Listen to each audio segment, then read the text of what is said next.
Okay, we are starting lesson 16 now. And lesson 16 is important because it gives us a chance to make things touch each other. Now, the first part, lesson 3 here, is just an example of what we would have to do if we didn't have the is touching code. So I'm not going to talk about it too much, but if you look, you have to compare all the x values compared to the x values, compared to the width, compared to the y values to make a simple touching app work, which is where I can move the tech and pop the balloon.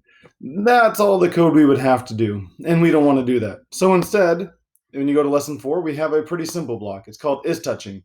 Is touching does all of that for us. So all we have to do is instead use the is touching block inside of an if loop, and we'll be able to see what happens. So we go inside of our draw loop. We have an if block right here, and we're going to grab sprite is touching sprite. And then we're going to type in if balloon is touching popped, or attack, sorry. I was reading popped there. Okay, would help if I spelled balloon right as well.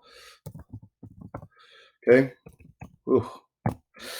So now when we run it, it does the exact same thing, but all of this code turns into this. If balloon is touching tack, balloon set animation popped.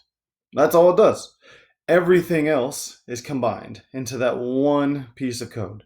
This thing right here. Now remember, if you're ever stuck, first off, read the directions because they're up here and they'll tell you. They'll even say show you where, and it will show you in the page where it wants you to put the block. The other thing is if you're stuck, remember you can highlight a block over here and see examples.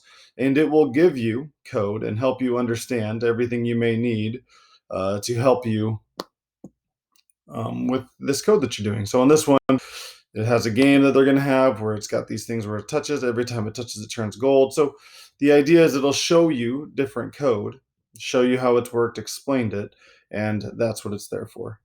Okay.